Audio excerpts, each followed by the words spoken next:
트럼프 행정부가 우리나라 등 세계 각국에 부과한 관세가 적법한지 판단하는 미국 연방대법원 심리가 시작됐습니다.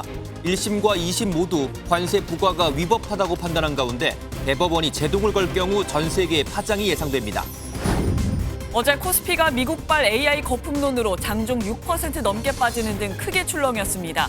개인 투자자들이 적극적으로 매물을 소화하며 4천선을 가까스로 사수했습니다.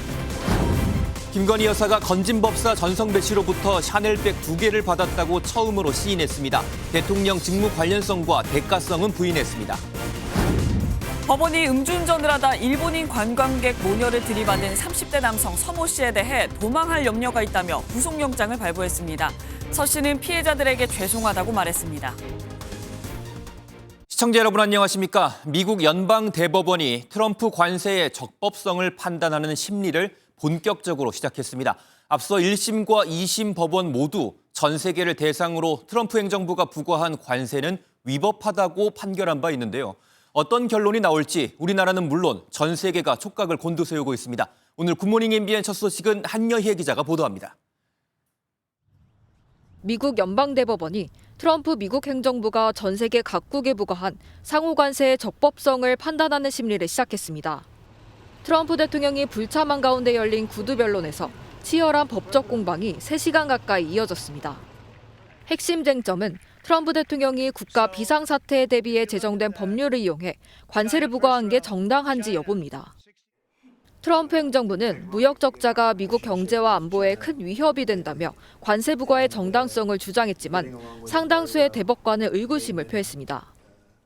Can you point to any other place in the code or any other time in history where that phrase, together regulate importation, has been used to confer tariff imposing authority?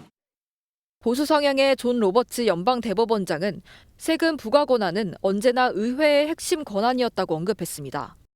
만약 트럼프 대통령이 패하더라도 무역확장법 232조, 무역법 301조 등 관세를 부과할 다른 법적 수단은 여전히 남아 있습니다. 대법원 확정 판결이 나오는 데는 통상 6개월 넘게 걸리지만 이번 관세 소송은 사안의 중대성을 고려해 이르면 몇 주 내에도 판결이 나올 수 있다는 관측이 제기됩니다. 대법원이 제동을 건다면 트럼프 대통령이 관세를 무제한적으로 부과하기는 어려울 것이라는 전망도 함께 나오는 만큼 트럼프 관세에 대한 미국 사법부의 최종 판단은 미국은 물론 전 세계에 막대한 영향을 미칠 전망입니다. MBN 뉴스 한여입니다. 지난주 경주에서 열린 한미 정상회담에서 양국은 관세 안보 분야 합의를 극적으로 이끌어냈지만 아직 합의 사항을 공식적으로 문서화한 팩트시트는 발표되지 않고 있습니다. 어떤 이유에서인지 송주영 기자가 보도합니다. 대한민국 정부는 10월 29일 미국과의 관세 협상의 세부 내용에 합의하였습니다.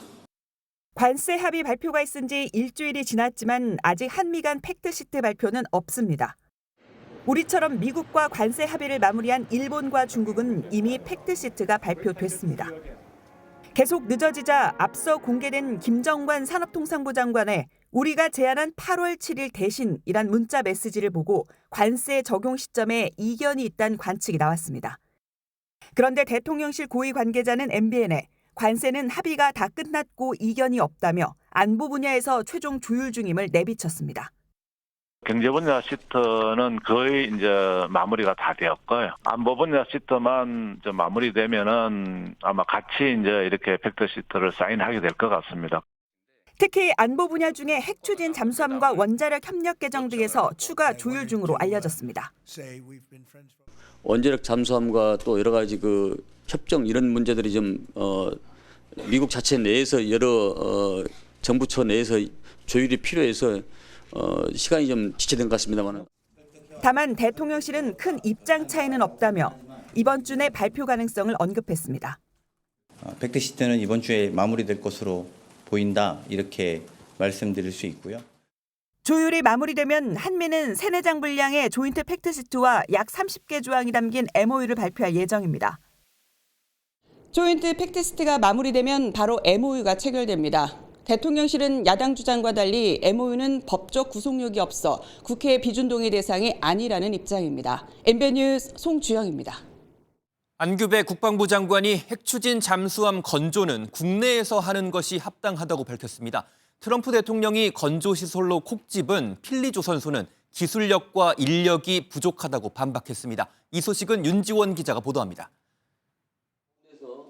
국회 국방위원회 전체회의에 출석한 안규백 국방부 장관. 핵추진 잠수함을 국내에서 건조하는 게 맞지 않느냐는 야당의 질의에 합당하다고 생각한다고 밝혔습니다. 우리가 지금 이 원자력 추진 잠수함에 대해서 약 30년 이상 기술 축적과 노하우와 또 연구를 해왔기 때문에 그게 합당하다고 생각을 합니다. 트럼프 미국 대통령이 건조시설로 언급한 필리조 선소는 기술력과 인력, 시설 등이 부재한 측면이 있다는 겁니다. 다만 이는 대원 측에서만 얘기했을 뿐 한국이나 미국 중 어느 조선소에서 지을지에 대한 이야기가 나온 적은 없다고 덧붙였습니다. 안 장관은 또 핵추진 잠수함의 명칭을 원자력 추진 잠수함으로 정리했다며 핵잠은 핵폭탄 탑재를 연상할 수 있어 평화적 이용에 포커스를 맞추기 위한 것이라고 설명했습니다. 이런 가운데 국회에서 열린 국방정보본부 비공개 국정감사에서는 북한의 핵잠수함 개발 정황이 보고됐습니다. 핵 이격 능력 확보를 위해 개량형 R급 잠수함 전력화를 준비하고 있으며 핵잠수함 건조 등 은밀한 수중 발사 플랫폼을 개발 중에 있습니다. 국방정보본부는 또 김정은이 결심한다면 짧은 시간 내 풍계리 3번 갱도를 이용한 핵실험도 가능한 상태라고 밝혔습니다. MBN 뉴스 윤지원입니다. 주식시장 소식으로 이어갑니다. 그제부터 심상치 않던 코스피가 수요일인 어제는 그야말로 패닉 상태까지 갔습니다. 4천에 이어 3,900까지 무너졌다가 가까스로 4천을 회복하면서 장을 마쳤는데 외국인들이 연이틀 주식을 대거 팔아치운 결과입니다. 개미들은 하루 종일 불안에 떨었는데 먼저 구경호 기자가 혼란스러웠던 주식시장 소식부터 전해드립니다. 한국거래소 시황판이 줄줄이 팔았습니다. 하루 종일 하락세를 면치 못한 코스피 2.85% 떨어진 4,004로 마감했습니다. 세제 개편안 실망감에 급락한 지난 8월 이후 3개월 만에 가장 큰 하락폭입니다. 오전에는 더 심했습니다. 코스피 하루 상황을 살펴보겠습니다. 장 시작과 함께 지수는 밀리기 시작해 곧장 4,000선을 내줬습니다. 한때 3,867까지 밀렸다가 낙폭을 최소화하면서 장 마감 직전에 가까스로 4,000선을 회복했습니다. 패닉 수준의 매도 주문이 이어지며 5% 넘게 빠진 오전 9시 46분에는 더 이상 팔지 못하게 매도 사이드카도 발동됐습니다. 지난 4월 7일 트럼프발 관세 충격 이후 7개월 만이자 올해 두 번째입니다. 반도체 대장주인 삼성전자와 SK하이닉스가 휘청인 게 가장 큰 이유였습니다. 삼성전자는 96,700원까지 내렸다가 10만 전자를 지켰고 SK하이닉스는 9.22% 빠지는 등 널뛰기 한 끝에 57만 9천 원으로 거래를 마쳤습니다. 단기적으로 상승폭이 너무 컸고 여기에 따른 과열 진정 필요성이 분명히 있기 때문에 가격 조정이 추가적으로 이루어질 가능성을 대비를 해야 됩니다. 일본 니케이 지수도 2.5% 급락하며 장을 마쳤습니다. 국내 증시 하락으로 원화 가치는 떨어져 원달러 환율은 11.5원 오르며 1,450원 코앞까지 치솟았습니다. 약 7개월 만에 최고치입니다. MBN 뉴스 구경호입니다. 어제 우리 증시가 크게 흔들린 건 미국발 AI 버블 우려가 영향을 미쳤기 때문입니다. 그나마 개인 투자자들이 주식을 사들인 덕에 4,000선은 가까스로 지켜냈는데요. 2000년 닷컴 버블을 떠올리게 한다는 말까지 나오고 있는데 강서영 기자가 짚어봤습니다. 개장 초반부터 우리 증시를 급락하게 만든 건 간밤 뉴욕 증시를 뒤흔든 AI 버블론이었습니다. 일부 미국 증시 전문가들이 AI 종목이 고평가됐다고 우려하면서 팔란티어 등 미국 기술주들이 줄줄이 하락했고 이 여파로 외국인 투자자들이 우리 반도체 대형주들을 대거 팔아치운 겁니다. 장 초반 속절없이 3,900도 내줬던 코스피는 이를 매수 기회로 본 국내 개인 투자자들 덕에 간신히 4,000선은 지켰습니다. 이처럼 국내는 물론 세계 증시를 뒤흔드는 AI 버블론. 인터넷 혁명의 열풍이 순식간에 꺼진 2000년도 닷컴 버블을 연상시킨다는 우려도 나옵니다. 현재 미국 GDP 중 IT 분야 투자 비중이 닷컴 버블 당시 수준으로 높은 상황이라고 일부 전문가들은 우려합니다. 우리나라와 미국의 주가 수준은 꽤나 높은 수준이고 앞으로의 실적이나 이익으로 증명이 되냐 이게 이제 앞으로의 관건이. 다른 시각도 있습니다. 지금은 AI 기업들이 실제 실적을 내고 있어 과거 닷컴 버블 때와 다르고 일본과 미국 등에 비춰봐도 크게 과열된 건 아니라는 겁니다. 우리나라를 비롯한 글로벌 빅테크 기업들은 실제로 AI로 돈을 벌고 있습니다. 아직까지 그 우려는 기우다라고. 거품 붕괴의 전조인지 단기 급등에 따른 일시 조정에 불과한지 시장은 다시 문을 열 주식시장의 방향에 촉각을 세우고 있습니다. MBN 뉴스 강서영입니다. 코스피가 한때 3,900선 아래로 떨어지자 민주당은 시장 조정 과정일 뿐이라면서 붕괴 같은 표현은 자제해달라고 언론에 요청했습니다. 국민의힘은 언론 통제까지 시도한다면서 강하게 반발했습니다. 이어서 신영빈 기자가 전합니다. 연일 상승세를 이어가던 코스피가 오전 한때 3,900선 아래로 내려앉자 민주당은 숨고르기 과정일 뿐이라며 진화에 나섰습니다. 그러면서 코스피 4,000선 붕괴와 같은 자극적인 표현은 시장에 영향을 줄 수 있다며 언론에 신중한 보도를 요청했습니다. 숨고르기를 거쳐서 또 상승하고 그런 등락을 반복할 텐데 붕괴라는 용어에 대해서는 우리 모두가 함께 주의해야 할 것이라고 생각합니다. 국민 심리에 미치는 영향은 지대하지 않겠습니까? 국민의힘은 즉각 반발했습니다. 코스피가 오를 땐 코리아 프리미엄이라며 자화자찬하더니 떨어지자 이제는 언론 입틀막을 하고 있다고 비판했습니다. 이제는 단어 하나까지 간섭하며 언론까지 통제하려는 태도가 황당하기 그지없습니다. 이재명 정부 아래에서는 붕괴, 급락 같은 단어는 이제 쓰지 못합니까? 야당은 하루 전 금융당국의 B2 발언도 문제 삼았습니다. B2도 이제 그동안은 너무 이제 나쁘게만 봤는데 레버리지의 일종으로 이제 볼 수 있다고 봅니다. 저는. 주진우 의원은 금융 고위직이 B2를 찬양한 것은 본 적이 없다며 코스피 급락 피해자들의 집단 소송감이라고 날을 세웠습니다. 증시마저 정쟁의 대상이 되면서 주가 등락에 따른 정치권의 팽팽한 줄다리기가 당분간 계속될 전망입니다. MBN 뉴스 신영빈입니다. 국회가 오늘부터 728조 원 규모의 내년도 예산안에 대한 종합정책 질의에 들어갑니다. 더불어민주당은 법정 기한 내에 처리를 강조하는 반면에 국민의힘은 현금성 지원을 깎겠다고 예고해 치열한 공방이 예상됩니다. 정혜린 기자가 보도합니다. 국회가 정부가 제출한 728조 원 규모의 내년도 예산안을 두고 본격적인 심사에 들어갔습니다. 어제 예산안 공청회로 문을 연 국회 예결산 특별위원회는 오늘부터 내일까지 종합정책 질의를 이어갑니다. 다음 주에는 부처별 심사를 진행하고 17일부터는 예산안 증액과 감액을 검토하는 예산안 조정 소위원회가 가동됩니다. 이후 전체 회의에서 최종 의결하는데 민주당은 법정 처리 시한인 다음 달 2일까지 예산안을 처리해야 한다고 강조했습니다. 이제 국회의 시간입니다. 헌법에 명시된 법정 기한을 더는 어겨서는 안 됩니다. 국민의힘은 현금 지원성 정책은 포퓰리즘 예산이라고 반발하며 송곳 검증을 예고했습니다.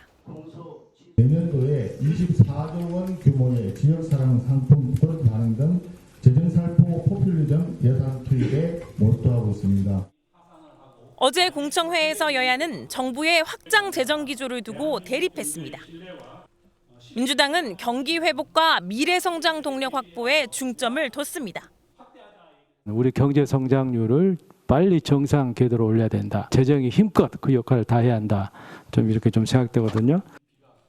반면 국민의힘은 국가 채무가 늘어날 수 있다고 경고했습니다.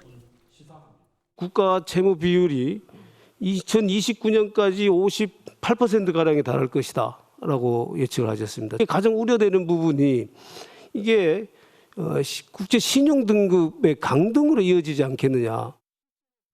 내년 예산안이 올해 예산보다 8.1% 늘어난 만큼 국민의힘의 삭감 공격과 민주당의 적극 방어가 이어질 전망입니다. MBN 뉴스 정예린입니다.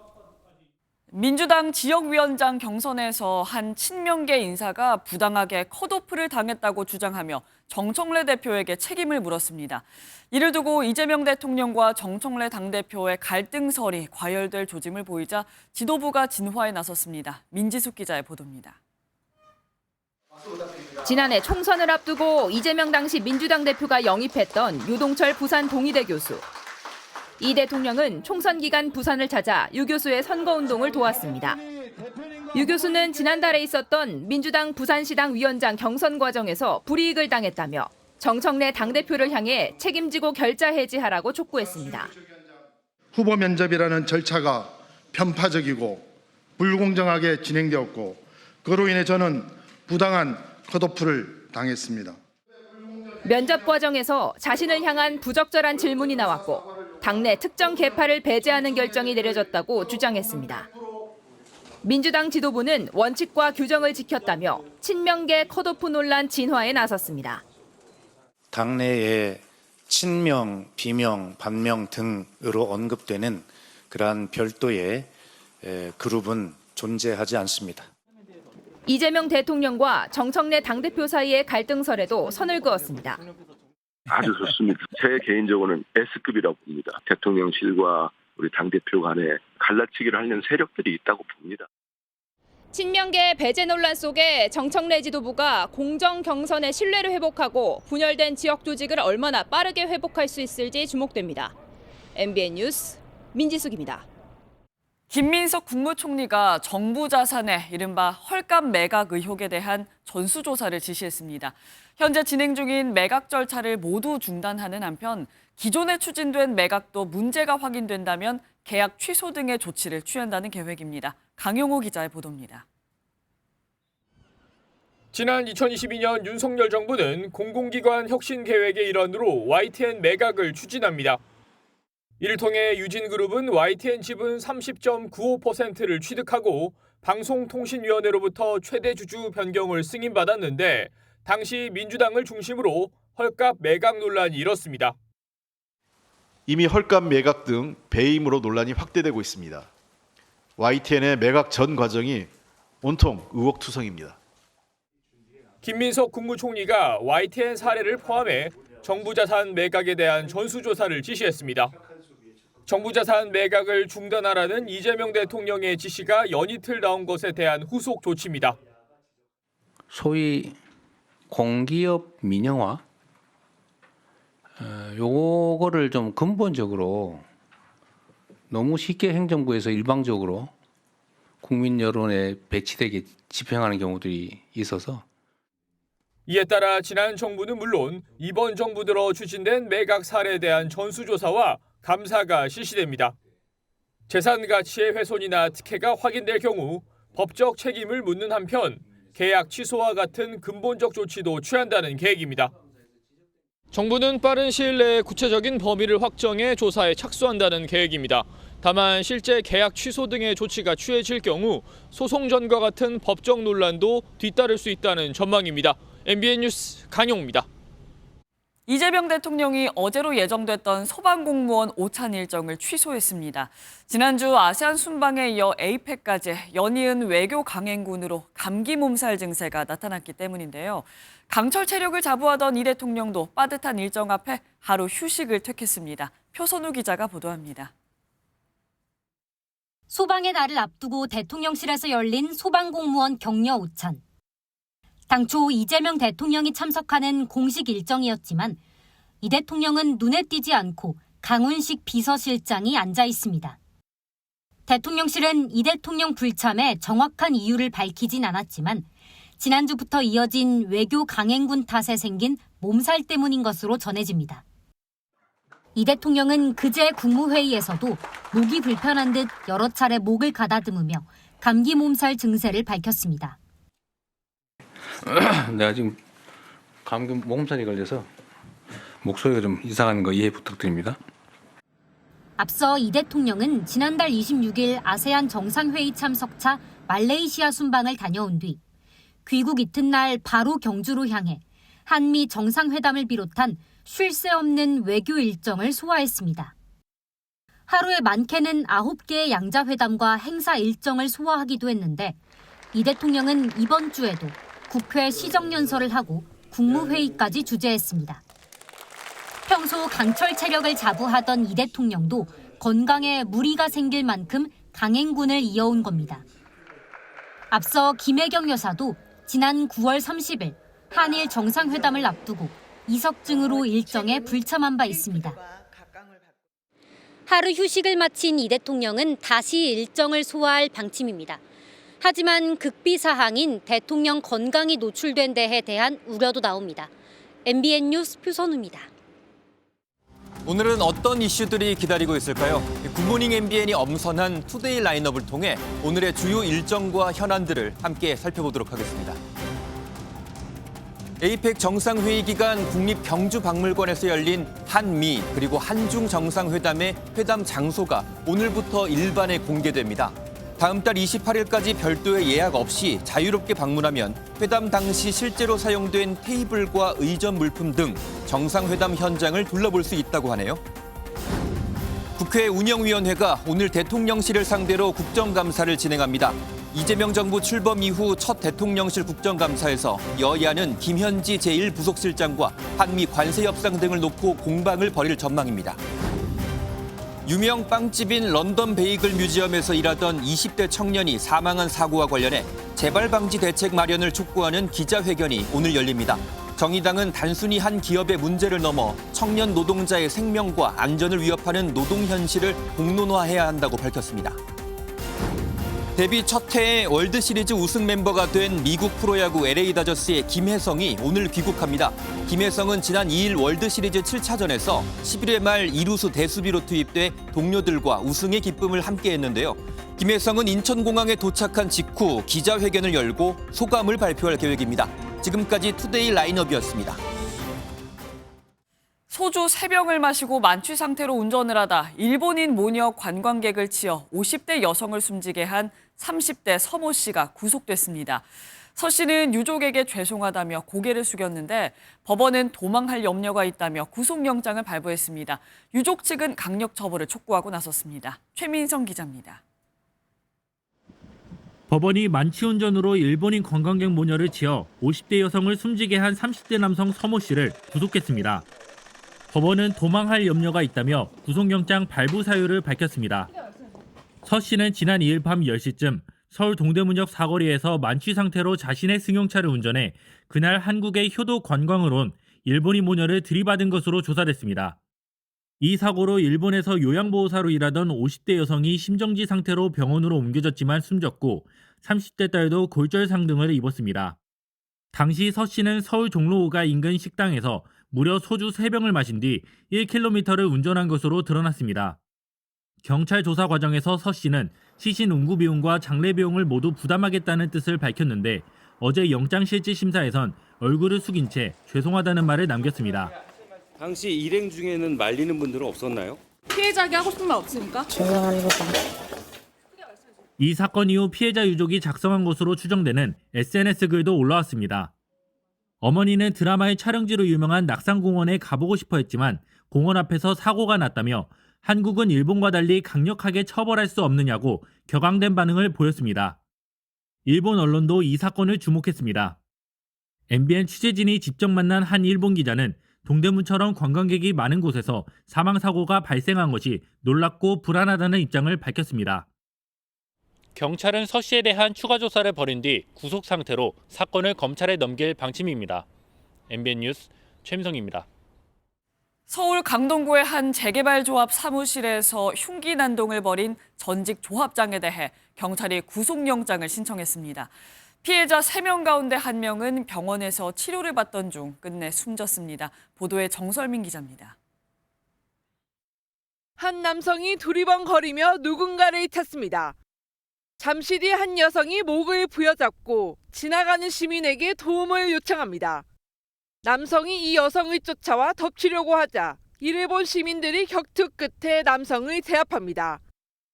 60대 남성 조모 씨가 자신이 조합장으로 있던 재개발 조합 사무실을 찾아 흉기를 휘둘렀습니다. 제가 여기서 애들 뭐 이제 물 주고 있다가 저기에 발을 동동 굴리고 있는 아줌마를 본 거예요. 근데 일반적인 비명소리가 아닌 거지. 여기서 봐도 이렇게 피가 흘리고 있는 게. 임시 조합장인 70대 남성과 여성 직원 2명이 크게 다쳐 병원에서 치료를 받았는데 이 가운데 50대 여성은 끝내 숨졌습니다. 이에 따라 경찰은 살인미수 혐의로 체포된 조 씨에게 살인 혐의를 새로 추가해 구속영장을 신청했습니다. 경찰 조사 결과 조 씨는 피해자 중 한 명인 여성 직원을 강제추행한 혐의로 재판에 넘겨졌고 조합장에서도 해임된 것으로 드러났습니다. 경찰은 조 씨가 이 사건으로 앙심을 품고 범행했는지 수사하는 한편 보복 살인 혐의를 적용하는 방안도 검토하고 있습니다. 살인죄는 최소 형량이 징역 5년이지만 보복 살인죄는 최소 10년으로 2배 이상 무겁습니다. MBN 뉴스 정세민입니다. 5년 전 서해상에서 북한군이 우리 공무원을 살해한 서해 피격 사건 기억하실 겁니다. 해당 사건을 은폐하려 한 혐의로 재판에 넘겨진 문재인 정권의 안보라인 핵심 인사들이 어제 모두 징역형을 구형받았습니다. 검찰은 서훈 전 청와대 국가안보실장에게 징역 4년, 박지원 전 국정원장에겐 징역 2년을 구형했는데요. 1심 선고는 다음 달 26일에 열립니다. 조희로 기자입니다. 지난 2020년 서해상에서 공무원 이대준 씨가 북한군에게 피살되면서 불거진 서해 피격 공무원 사건.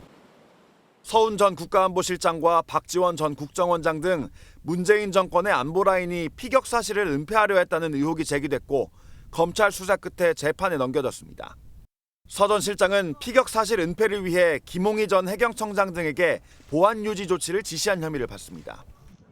박 전 원장과 서욱 전 국방장관 등은 보안 유지 방침에 동조해 국정원과 국방부에 관련 문건 등 삭제를 지시했다는 혐의를 받습니다. 3년 만에 열린 결심 공판에서 검찰은 서 전 실장에게 4년, 서 전 장관에게 3년, 박 전 원장에겐 2년의 징역형을 구형했습니다. 검찰은 피고인들이 당시 지위에 맞는 조치를 취하지 않았고 은폐를 시도했음에도 혐의를 부인하고 있다며 구형 이유를 설명했습니다. 그동안 우리 가족들이 기나긴 시간을 겪어왔었는데 좀 참담합니다. 재판이 끝나고 문재인 전 대통령 그리고 민주당 21대와 22대 국회의원들은 정말 반성하시기 바랍니다. 서 전 실장 등의 변호인단은 안보 상황에 맞는 통상적 활동이었고 일시적 비공개를 은폐로 처벌한다면 안보라인 업무가 마비될 거라고 밝혔습니다. 이들에 대한 선고는 다음 달 26일 오후 2시에 진행됩니다. MBN 뉴스 조희로입니다. 김건희 여사가 건진법사 전성배 씨로부터 샤넬 가방을 받은 사실을 처음으로 인정하면서 법원에 의견서를 제출했습니다. MBN이 확보한 의견서 내용에 따르면 김 여사는 가방을 받고 돌려주는 과정에서 이른바 디올백 사건을 언급했습니다. 이혁재 기자가 단독 보도합니다. 김건희 여사 측은 지난 3일 법원에 의견서를 제출했습니다. 건진법사 전성배 씨로부터 가방 2점을 받은 적이 있다고 인정하는 취지의 의견서입니다. 가방 시계 안 받았다는 입장이신가요? MBN이 의견서 내용을 입수해 확인한 결과 받은 가방을 돌려준 이유에 대해 김 여사 측은 지난해 최재형 목사가 준 가방을 받아 논란이 됐던 이른바 디올백 사건을 언급했습니다. 그러면서 정치인의 배우자로서 언제든지 의도치 않은 함정에 빠질 수 있다는 점을 깨닫고 가방을 전 씨에게 돌려줬다고 적었습니다. 디올백 사건에 대한 검찰 수사가 진행되면서 논란이 일자 더 큰 논란을 막기 위해 전 씨에게 가방을 돌려줬다는 뜻으로 풀이됩니다. 특검 수사 과정에서는 왜 가방 수수 사실을 인정하지 않았었는지도 설명했습니다. 김 여사 측은 당시 대통령실이 마약 밀수를 통해 내란 자금으로 사용하려 했다는 의혹으로 수사가 진행되자 실체가 없는 수사까지 이뤄지는 상황에서 사실관계를 인정하는 데 주저할 수밖에 없었다고 적었습니다. 다만 이 같은 의견서에 대해 특검 측은 이미 재판 과정에서 김 여사 측이 보인 거짓된 태도를 비판했습니다. 실제로 김 여사 측은 지난 9월 25일 열린 첫 번째 재판에서 샤넬 가방 등 물건을 전달받은 사실이 전혀 없다고 정반대 입장을 밝힌 바 있습니다. MBN 뉴스 이혁재입니다. 프로포폴 같은 수면 마취제 오남용이 사회 문제가 되면서 일선 의료기관은 수면 마취제 사용이 굉장히 엄격해졌는데 치과는 예외였나 봅니다. 물론 강력한 마약성 마취제가 필요한 경우도 있겠지만 스케일링을 받는 환자들에게까지 투약해 수십만 원을 받는 건데요. 지난해에만 치과에서 의료용 마약류 27만 건이 처방된 것으로 드러났습니다. 안정모 기자가 단독 취재했습니다. 포털 사이트에 치과 수면 치료라고 검색하자 의식화 진정법이라는 홍보글이 여럿 보입니다. 낮잠을 잔 듯 편하게 치료받을 수 있다거나 두려움과 통증으로부터 자유롭다고 권유합니다. 서울 송파구의 치과 의원입니다. 수면 치료를 받을 수 있다고 하는데 직접 상담받으면서 어떤 원리인지 물어보겠습니다.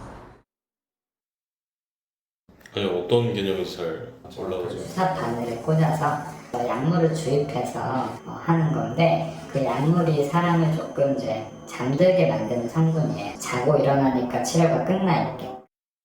치과 치료비에 30만 원을 더 내면 케타민과 미다졸람 등 마약류 마취제와 진정제를 놓아주는데 통증이 적은 스케일링조차 수면 치료가 가능하다고 설명합니다.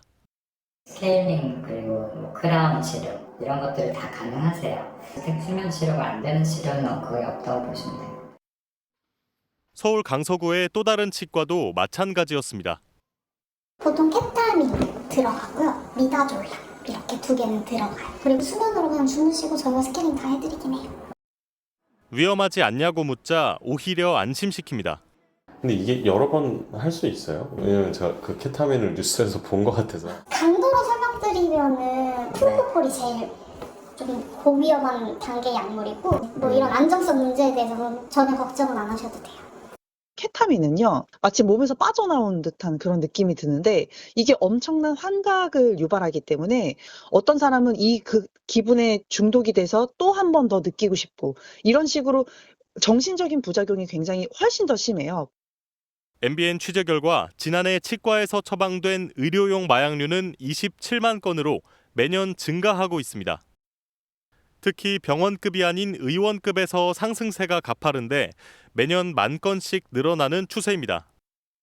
정부가 마약류 의약품을 엄격히 관리하겠다고 나섰지만 치과에서는 간단한 시술에서조차 버젓이 투약이 이뤄지고 있습니다. MBN 뉴스 안정모입니다. 한국인으로 추정되는 남성이 인도네시아의 택시와 식당 등에서 연이어 난동을 부려 논란입니다. 누리꾼들은 한국인의 현실이다라고 하거나 나라 망신이라면서 분노하고 있습니다. 장동건 기자의 보도입니다.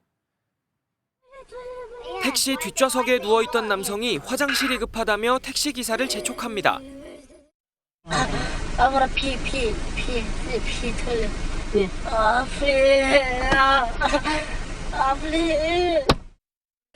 갑자기 괴성을 지르더니 택시기사의 어깨를 때립니다.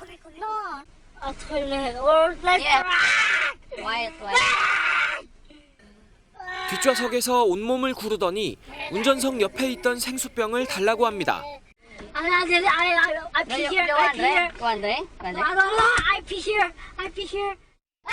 한국어로 욕설을 내뱉고 휴대전화를 집어던지거나 택시 천장을 발로 걷어차기도 합니다. 한국인으로 추정되는 이 남성의 이상행동은 2시간 가까이 계속됐습니다. Dia minta merokok di dalam mobil dan itu ngamuk-ngamuk ke saya nepak-nepakan ke sini dan ini mungkin teman-teman bisa saksikan sendiri ini dipukul-pukul. 불과 이틀 뒤에는 한 식당에서도 난동을 부리는 모습이 포착되면서 공분을 샀습니다. 남성은 음식을 주문하자마자 그릇을 깨뜨리고 직원을 폭행하며 먹던 밥을 토해낸 것으로 전해졌습니다. 이번 사건과 관련해 현지 경찰과 주 인도네시아 한국대사관의 공식 입장은 확인되지 않았습니다. MBN 뉴스 장동건입니다. 온라인을 통해 요즘 인기라는 중국 캐릭터 인형 라부부를 어렵게 구했는데 모조품이었다면 화가 날 만하죠. 그런데 발암 물질도 범벅이라고 합니다. 기준치의 300배를 넘는 제품도 있는 것으로 나타나 관세청이 특별 단속에 나섰습니다. 보도에 이시열 기자입니다. 전북 군산의 세관창고, 짝퉁 라부부 인형이 가득합니다. MZ들 사이에서 인기를 끌자 해외 직구를 통해 들어온 위조 제품들입니다. 지난 여름 2달간 이 세관에서 단속을 했더니 무려 7,000점이 적발됐습니다. 관세청이 이번에는 짝퉁 라부부의 유해 물질이 얼마나 있는지 검사했습니다. 중국 전자상거래 플랫폼 등에서 5점을 구매해 조사했습니다. 역시 2개 제품에서 가소제가 있었습니다. 국내 기준치의 344배에 달합니다. 중독되면 내분비계에 장애가 발생하거나 생식 능력이 손상될 수 있는 1급 발암물질 중 하나입니다. 이렇게 눈으로만 봤을 때 정품과 가품 구분이 어려운데요. 가품 라부부는 제품을 유연하게 만드는 가소제가 들어있어서 이렇게 고무 부분을 눌러보면 물렁물렁한 게 특징입니다. 함께 조사한 다른 짝퉁 장신구에서도 국제함연구소에서 지정한 발암물질인 납과 카드뮴이 다량 검출됐습니다. 허용 기준치의 5,527배에 달하는 제품도 있었습니다. 안전성이 담보되지 않은 짝퉁의 유통과 소비는 분석 결과에서 나타나듯이 국민의 건강을 심각하게 위협할 수 있습니다. 관세청은 중국 광군제 등 대규모 해외 할인 행사를 앞두고 연말까지 해외 직구를 악용한 불법 수입에 대해 특별 단속에 들어갑니다. MBN 뉴스 이시열입니다. 쿠팡이 3분기 매출 약 13조 원을 기록하면서 역대 분기 최대 매출을 달성했습니다. 특히 대만 등 해외 시장에서 급속도로 성장하면서 매출이 지난해 같은 기간보다 20%나 늘었습니다. 다만 중국 업체와의 경쟁이 과열되면서 매출 대비 영업이익은 낮다는 평가도 나왔습니다. 신용수 기자가 보도합니다.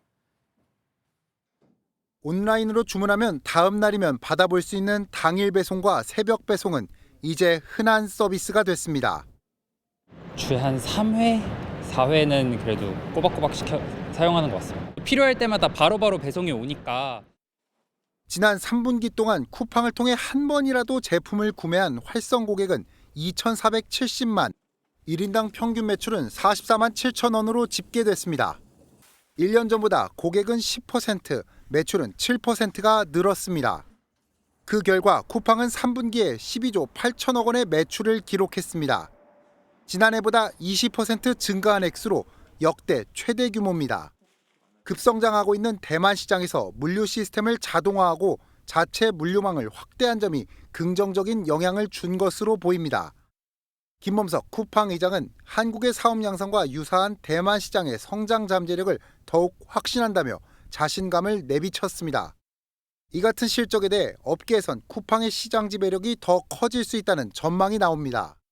시장 평균 성장률이 9%인데 쿠팡 성장률도 높잖아요. 최대 실적이 계속 갈아치울 수 있는 상황이라고 생각합니다. 다만 알리나 테무 같은 중국 업체와의 경쟁이 과열되면서 매출에 비해 영업이익이 기대보다 적게 나왔다는 지적도 있습니다. MBN 뉴스 신용수입니다.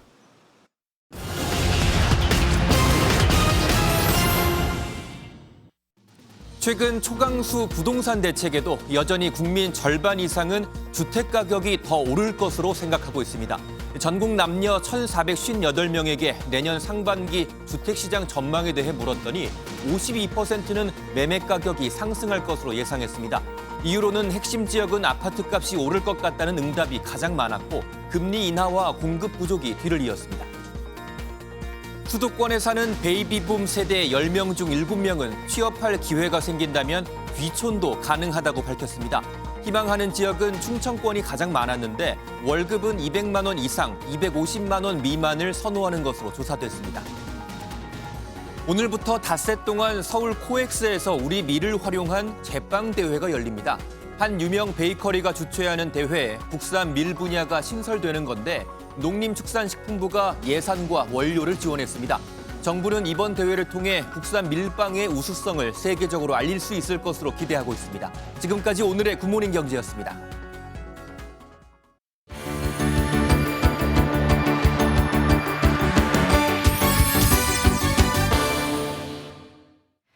굿모닝 월드입니다. 지구 역사상 가장 난폭한 포식자로 꼽히는 티라노사우루스가 나타났습니다. 그런데 생각지 못한 귀여운 차림새로 반전 매력을 뽐냈는데요. 영국으로 가보시죠. 날카로운 이빨을 드러낸 공룡 티라노사우루스 렉스. 그런데 빨간 산타 모자를 쓰고 알록달록 스웨터를 입었습니다.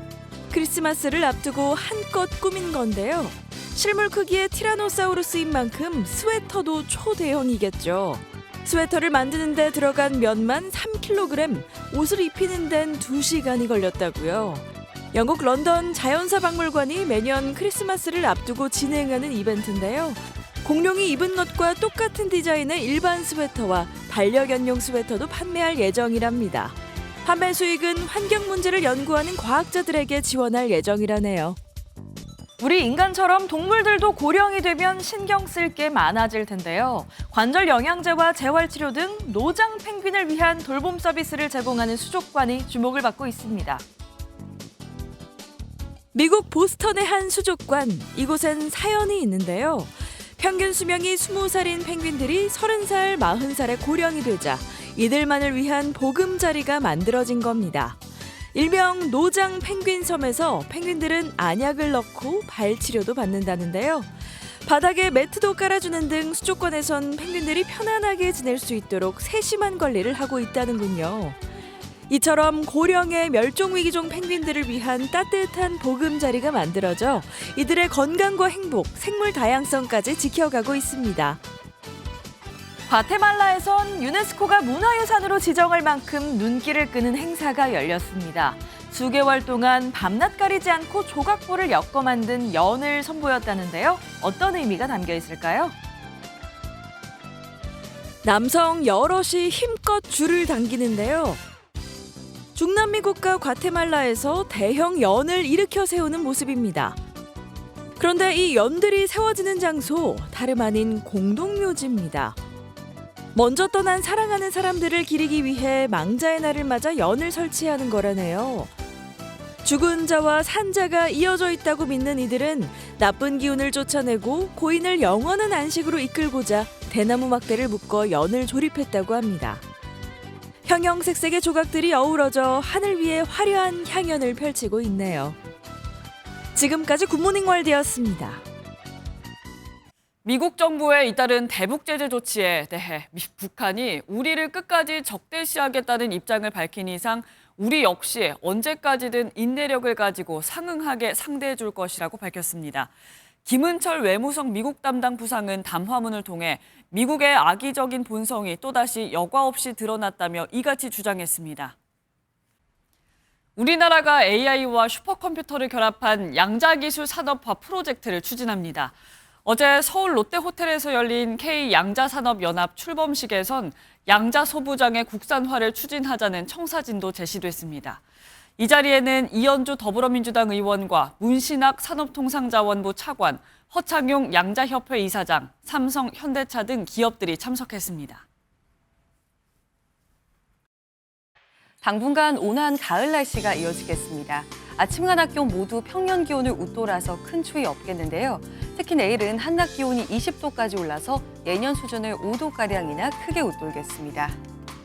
다만 대기가 정체되고 국외 먼지가 날아들면서 공기가 탁하겠습니다.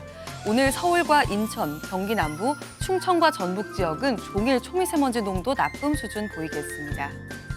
여기에 내륙을 중심으로는 안개도 짙게 끼겠습니다. 이 먼지와 안개가 뒤엉켜서 시야가 더욱 불편할 수 있어 출근길 교통안전에 주의하셔야겠습니다. 이 시각 현재 기온을 보면 서울은 7.5도, 춘천이 4.4도, 대구 6.9도를 가리키고 있습니다. 한낮에는 서울이 19도, 부산 22도로 어제보다 1에서 2도가량 높겠습니다. 오는 주말에는 비 예보가 있습니다. 토요일에는 남부지방에, 일요일에는 전국에 비가 내리겠는데요. 이 비가 내리고 나면 다음 주 초에 기온이 크게 떨어져 다시 추워지겠습니다. 내셨습니다. 저희는 내일 아침 7시에 더 알찬 소식으로 돌아오겠습니다. 건강하고 행복한 하루 보내시기 바랍니다. 고맙습니다.